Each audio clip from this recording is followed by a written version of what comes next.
l'épisode d'aujourd'hui du podcast Kwibuka, on relatera les massacres des pasteurs de l'église adventiste du 7e jour et leurs familles à Ditkwe, au siège de l'église adventiste du 7e jour. Bien qu'ils aient commencé à s'y réfugier à partir du 18 avril 1994, les attaques ont commencé le 20 mai. Un jour avant de les massacrer, les assassins ont décidé de les emmener au pied du mont Gitovu afin de dissiper la honte de les tuer dans l'église. Plus de 470 femmes et enfants ont été également tués le même jour à la douane dans le district de Ruhango.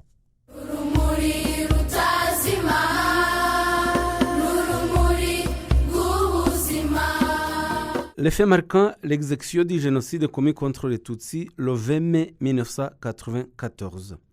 En cette date, il y a eu lieu le massacre de pasteurs Tutsis de l'église adventiste du 7e jour à Ditkwe, le massacre de femmes et d'enfants Tutsis à l'endroit appelé Douane dans le district de Ruhango. Commençons par le premier massacre, celui des pasteurs Tutsis de l'église adventiste du 7e jour à Ditkwe. En effet, à Gitovu ont été tués des pasteurs adventistes et leurs familles, 74 personnes au total. Le 20 mai 1994, Gitovu est situé dans l'ancienne préfecture de Gitarama, commune Murama, secteur Nkomero, actuellement district de Nyanza, secteur Mukingo, cellule Nkomero. Les pasteurs Tutsis de l'église adventiste et leurs familles s'étaient réfugiés à Ditkwe parce que c'était le siège principal de l'église, appelé Field, et ils espéraient qu'ils seront protégés. Certains parmi eux y accomplissaient l'apostolat de pasteur au siège de l'église. Ils espéraient qu'ils n'allaient pas être trahis par leurs collègues pasteurs Hutus avec lesquels ils servaient le bon Dieu. Ils croyaient également que les tueurs n'allaient pas oser les massacrer au siège de l'église. D'autres sont venus des communes Massango et Tambwe à Ruhango et de la commune Ntongwe à Nyanza et d'ailleurs. Les premiers y sont arrivés le 18 avril 1994, tandis que d'autres les y ont rejoints. Ils ont été tués le 20 mai 1994, ce qui veut dire qu'ils venaient d'y passer un mois. Ils ont tous été réunis dans un bâtiment de l'église. Seuls les pasteurs et les familles et quelques autres apôtres ont pu y entrer. Parmi ceux qui ont été refoulés, il y a le nommé Kajeguhakwa Ezira, qui vivait à Buhanda et qui était membre de la même église. Ils y ont vécu dans de mauvaises conditions. L'église ne leur fournissait que peu de vivres par rapport à leur nombre. La population et les membres de l'église ne leur ont pas apporté de vivres, mais ils ont quelquefois été ravitaillés par des Tutsis qui s'étaient cachés dans les parages. Le 19 mai 1994, un jour avant qu'ils ne soient massacrés, des pasteurs Hutus de différentes localités du pays se sont réunis à Ditkwe. Cette réunion a eu lieu au siège de l'église à Ditkwe et y a participé le trésorier de l'église adventiste du 7e jour, Dinodo Mayamaguru Salomon. Le 20 mai 1994, ils ont été amenés à Nkomero pour y être tués à l'endroit appelé Gitovu pour éviter la honte de les tuer au siège de l'église adventiste. Avant de les amener à Gitovu, les tueurs ont d'abord assassiné le pasteur Nzamwita Asiel qui habitait près du bâtiment de l'église adventiste où il s'était réfugié. Lui et sa famille étaient restés chez eux. Il a été abattu par l'un des gendarmes qui était venu de Nyanza pour donner l'exemple du massacre, car tous les autres devaient également être tués. Le véhicule qui les a amenés au lieu du massacre appartenait à l'école des parents de Ditkwe appelée ESAPAG, école secondaire de l'association des parents adventistes de Ditkwe.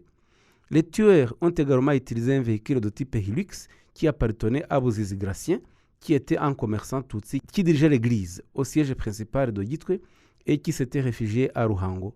Sur la route vers la mort, ces pasteurs Tutsi chantaient la chanson intitulée « Nous allons à Sion ».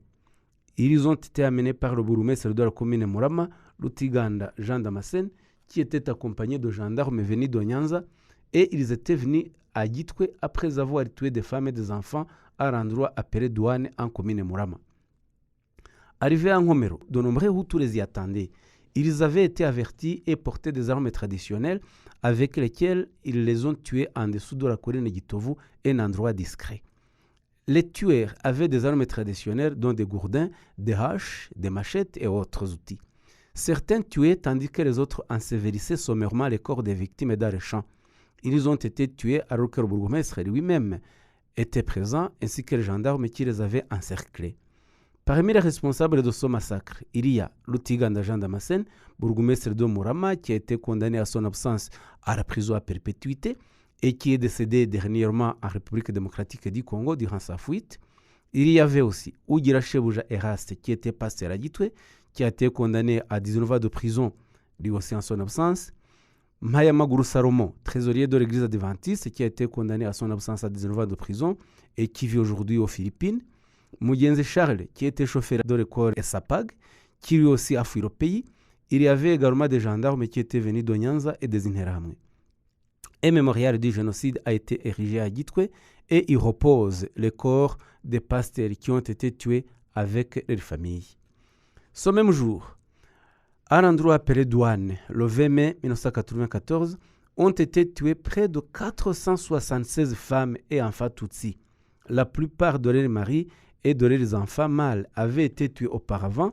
C'est dans l'ancienne préfecture de Gitarama, commune Murama, secteur Bweramana, Serire Rwavuningoma, actuellement en district de Ruhango, secteur Bweramana, Serire Murama, village Gasharu. Les Tutsis qui s'étaient réfugiés à l'endroit appelé Douane étaient venus de différents secteurs de la commune Murama, surtout du secteur Bweramana. D'autres sont venus des communes Masango et Kigoma, en préfecture de Gitarama. Certains parmi eux étaient venus de l'église adventiste de Nyabitare, où ils s'étaient réfugiés avant de subir des attaques de tueurs. Ils s'y sont réfugiés en désespoir de cause, car ils voulaient se réfugier à la commune Murama, mais il leur a été dit qu'il n'y avait pas de sécurité et qu'ils pouvaient y être tués. Ils se sont réfugiés à l'endroit appelé Douane, dans une maison en construction appartenant à un certain Rukara. Ils y sont venus à diverses périodes et ont passé près de 2 semaines dans des conditions très difficiles, surtout qu'il y avait des enfants en bas âge. Ils vivotaient en commandant de vivres auprès de ceux qui n'étaient pas pourchassés et qui revenaient de leurs champs. Ils mangeaient des mangues qu'ils trouvaient dans les environs. Et à cause de la peur, la plupart d'entre eux passaient leur journée cachés dans des buissons pour rejoindre les autres dans la maison lorsqu'il pleuvait ou lorsque la nuit tombait.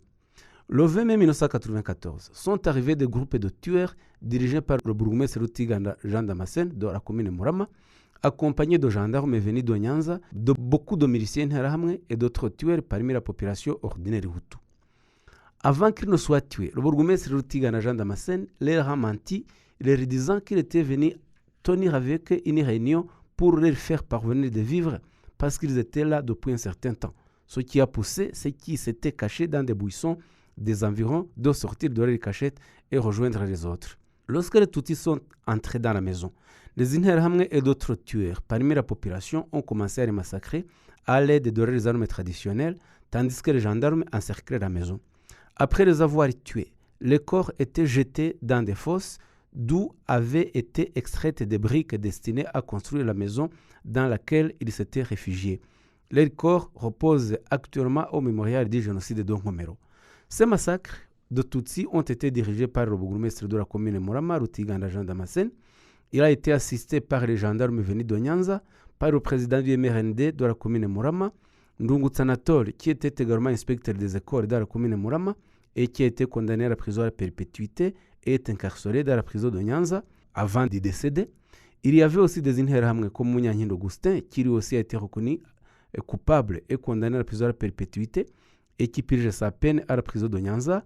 Il était le frère de notre Interahamwe nommé Sekamonyo, qui lui aussi a été condamné à la prison à perpétuité mais qui est décédé. Il y avait aussi un Interahamwe Dino Dongo Fero qui a été condamné à la prison à vie et qui purge sa peine dans la prison de Nyanza.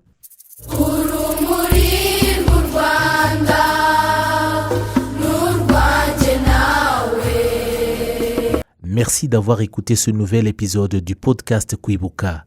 Comme toujours, assurez-vous de nous laisser un commentaire sur ce que vous avez aimé sur le podcast et partagez-le avec d'autres personnes qui seraient bien intéressées à l'écouter.